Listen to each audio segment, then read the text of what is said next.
Kitty runs a dance show. She arrives in Finland with the 3 best dancers to perform during the Christmas holidays.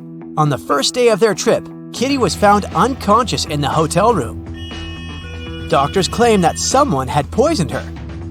The police interrogate all the dancers. Kira says, "My colleagues and I left the hotel early in the morning to explore the city, and Kitty stayed in the room for a conference call.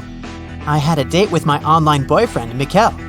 Pam says, "I went to the beach to sunbathe and swim. When I returned, I saw Kitty on the floor." And April says, "I went to the museum alone. Nobody wanted to join me." Who's lying?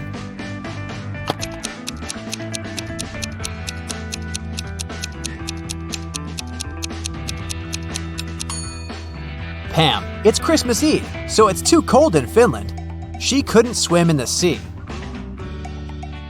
Oh no! The police arrested Pam, and now Kira and April urgently need to find a new dancer for their show. They look through some profiles online and select these 3 ladies, Deborah, Sally, and Lily. But only one of them isn't fake. Can you guess who?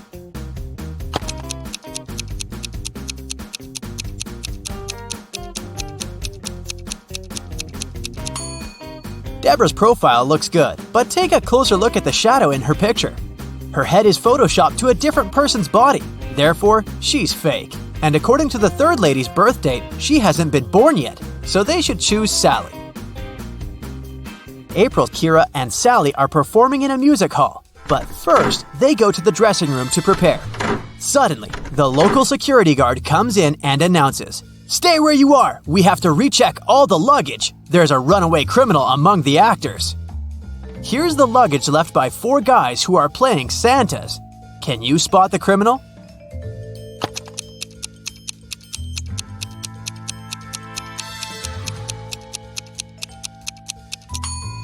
Santa never shaves, so the second luggage looks pretty suspicious because it has shaving cream.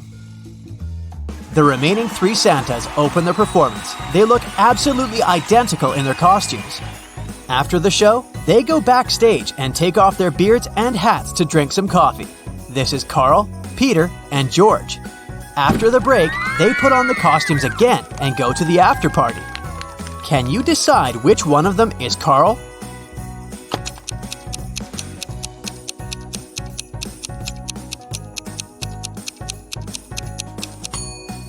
Carl was mixing sugar in his coffee with his left hand. It means that he's left-handed. And this Santa signs an autograph with his left hand. Therefore, he's Carl. After work, Kira and April go to the local parade. Can you help them find a sheep among all these Santas?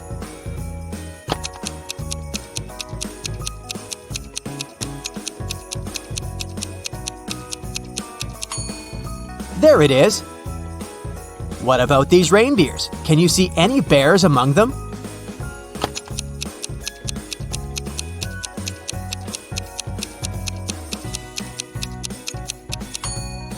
Hello? Kira and April enter a shopping mall and face 4 Santas buying gifts for their families. Meanwhile, the mall security guard receives a call from the police. A mysterious thief in a Santa suit has robbed multiple gift shops. They figured out that this mall should be next. The guard asks everybody to stay where they are. Can you help him find the criminal?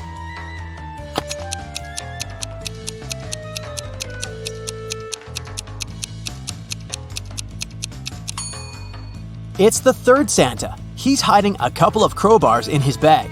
Also, his beard and mustache are different from the other Santas. Kira and April decide to throw a party in the hotel room. April decorates the room and sets up the Christmas tree. Meanwhile, Kira cooks dinner and prepares gifts for 3 people, Thomas, Sally, and Mikkel. The guests arrive and the party begins. At some point, they notice that someone has stolen all the gifts. Kira believes it must be one of the guests, so she questions everyone. Every guest makes 2 statements, 1 truth and 1 lie. Thomas says, "I wasn't in the room when it happened. I know Mikkel stole the gifts." Sally says, "Mikkel stole them. I saw it. I already have enough presents." And finally, Mikkel says, "I didn't steal the gifts." Thomas tells the truth. He wasn't in the room. Who stole the Christmas gifts?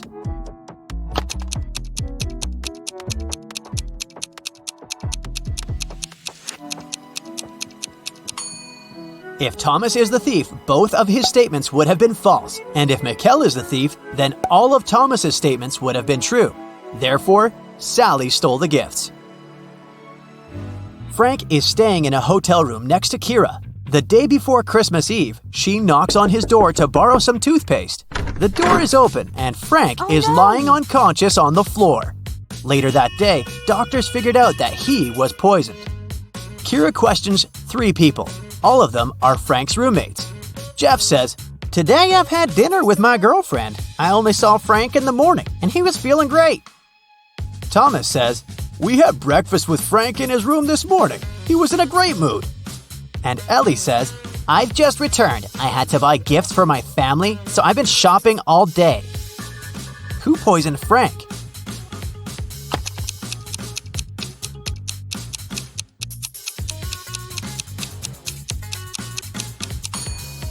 The screensaver is out of date.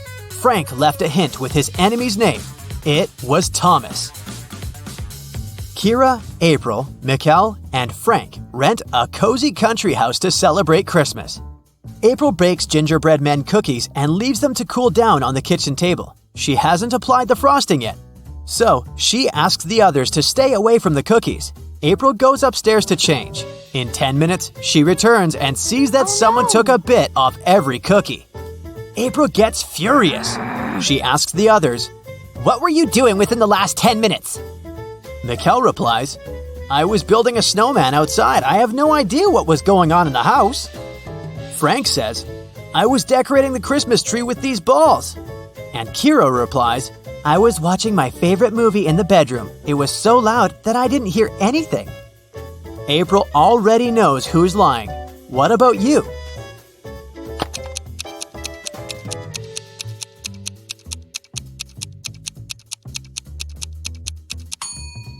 Frank is lying. There's no balls on the tree. Santa comes home earlier and finds his elf Bobby on the sofa. He's bewitched by an eternal sleep spell. Santa asks the other elf, Chuck, a question. "What happened here? Only you two were at home." Chuck replies, "We were packing the gifts and decided to have a lunch break. Suddenly, I heard a loud sound outdoors and ran out to see what was up. I spent about 20 minutes there, and then I returned back home. Bobby was already unconscious." Santa calls Chuck a liar. Why?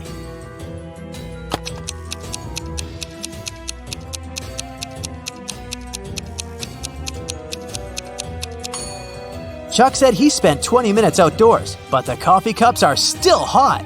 He bewitched Bobby and staged the scene.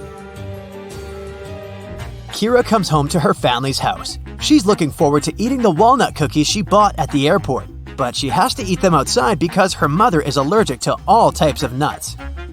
After a while, Kira looks inside her bag and sees that all the cookies are gone. Kira suspects her brothers, so she asks, "Who ate my cookies?" Dylan replies, "I was making apple pie with Mom." Paul says, "I was decorating the living room." Kevin says, "I was making a sandwich with peanut butter for Mom." And Ralph says, "I was just watching the TV and eating my popcorn." Now Kira knows who took her cookies. What about you?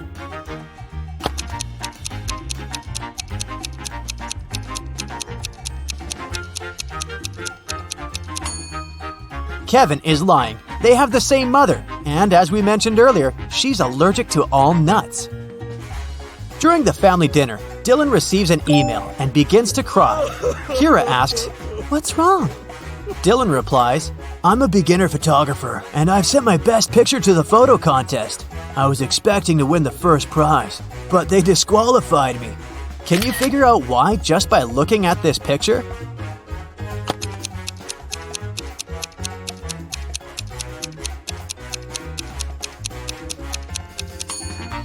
The stars are over the moon. It's impossible. Kira is looking for her mother all over the house, but someone used black magic to turn her into a statue. There's a note nearby. It only has a question mark written with green pencil. Kira decides to question the Green family next door. Zelda says, "I was painting in the attic as usual." Oliver says, "I was cooking soup for my family." Mark says, I was looking for my missing cat downtown. And Wanda says, I was playing video games in the basement and heard nothing. who cursed Kira's mom?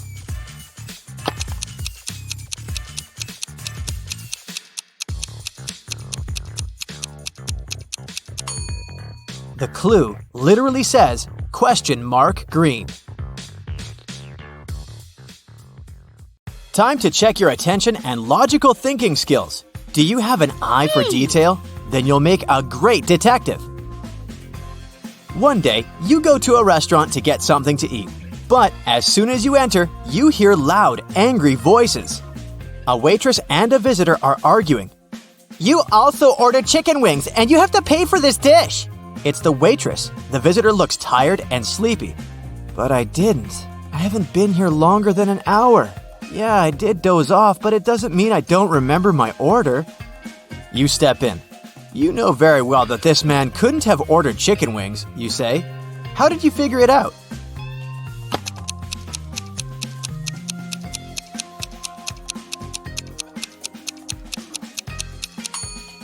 You noticed on the wall it says, "The kitchen works till 1 p.m. It's 3 p.m. now. The man claims he's been here for an hour. It means he came after the kitchen had been closed and couldn't have ordered anything to eat. Nathan came to visit his friend Zachary, who worked in a museum. Look what I've got! A priceless manuscript that was written more than 1,000 years ago. Zachary looked through the manuscript and realized his friend had been fooled. Does anything in this text strike you as strange?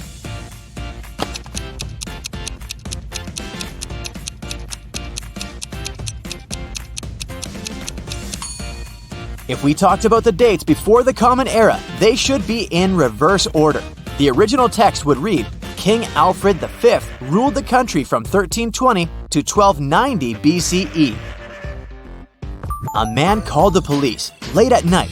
He said, I've heard a very loud noise coming from the house next door. I'm afraid to go there alone, but what if something bad has happened? When the police arrived, they saw that the entrance door was open.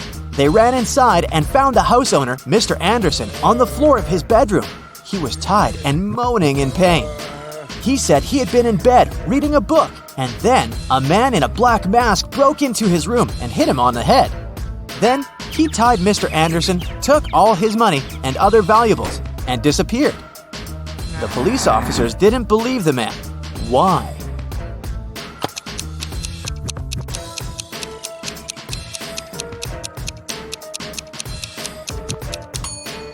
Look at his bed. There isn't even a wrinkle on the covers. It's unlikely that the thief made the bed after tying Mr. Anderson. It can only mean the man is lying. Evelyn wants to visit one unusual restaurant, but to get there, one must know the password. The girl hides around the corner to figure it out.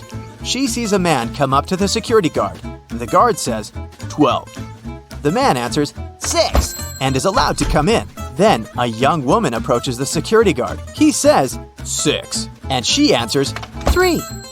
Evelyn is sure she's figured out the pattern. She comes up to the security guard. He says, 4. The girl answers, 2, and isn't allowed to enter. Can you figure out why?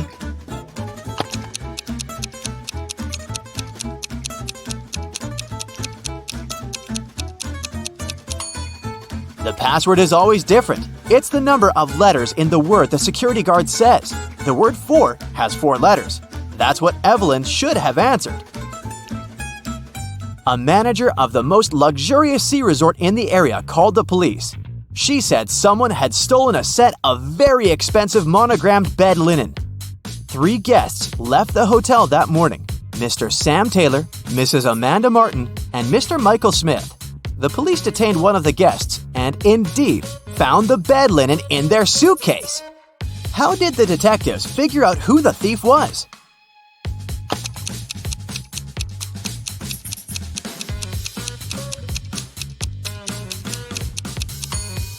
As you can see, the hotel's name is the Morning Star. This means the monogram on the bed linen is MS. The only person with the same initials is Mr. Michael Smith, so he can use the bed linen pretending to have ordered it with his monogram to show off. Two cars are driving through the city. They both started their journey at the same time. The green car is moving at a speed of 30 miles per hour. The yellow car is faster. Its speed is 50 miles per hour. And still, at one point, the green car comes across the yellow car. How is it possible?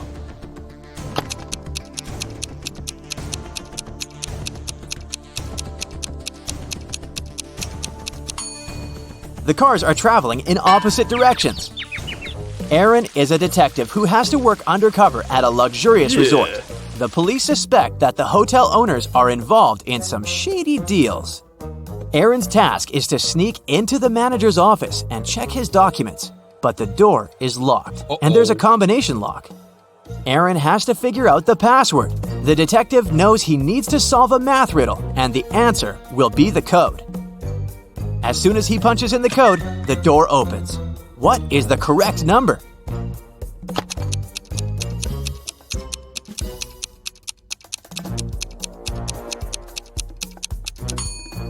It's 30. There are no mathematical symbols at the end of the first and second lines. It means the whole thing looks like this. A very famous painting disappeared from a museum. Later, the police managed to find it, but there was a problem. They found not one, but 3 paintings. Only one of them is original. The others are just copies. Can you help the police figure out which is the original painting?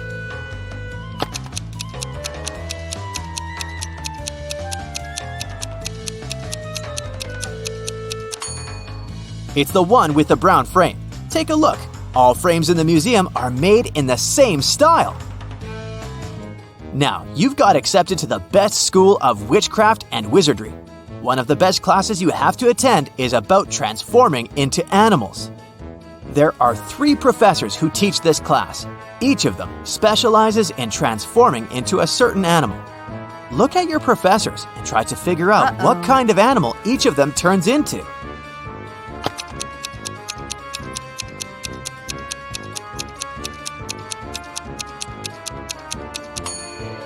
Have you noticed that the first professor has a forked tongue? He must transform into a snake.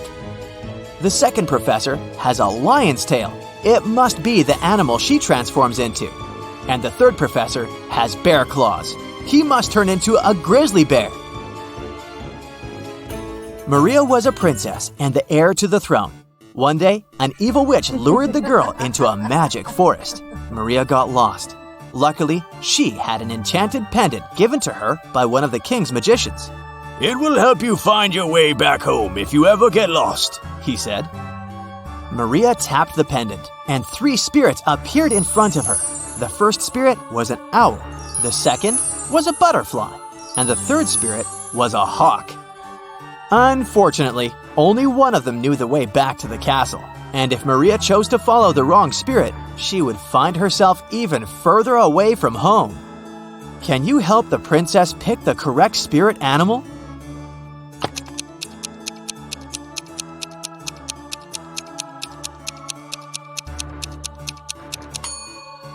Have you noticed the banners in the throne room? There was a butterfly on each of them. It means the butterfly is the official symbol of the kingdom. Maria should follow the butterfly spirit. A man lives in a high-rise apartment building. He has an unusual habit related to the evening elevator ride after he returns home from work. If it's been raining, he always takes the elevator straight to his 17th floor. If it's sunny, but there's someone else in the elevator with him, he always gets straight to the 17th floor. But if it hasn't been raining and he's alone in the elevator, he takes the elevator to the 11th floor and walks up the stairs the rest of the way. Can you figure out why?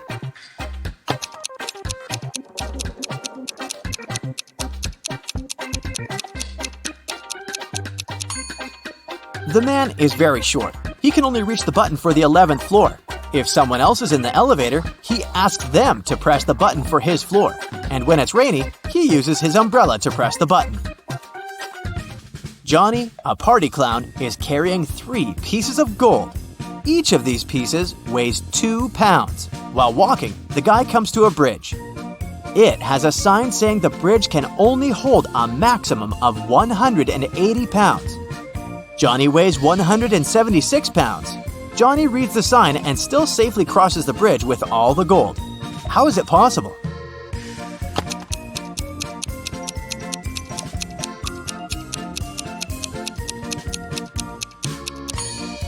Johnny is a clown, so he knows how to juggle. While walking across the bridge, he juggled the gold, keeping one piece in the air.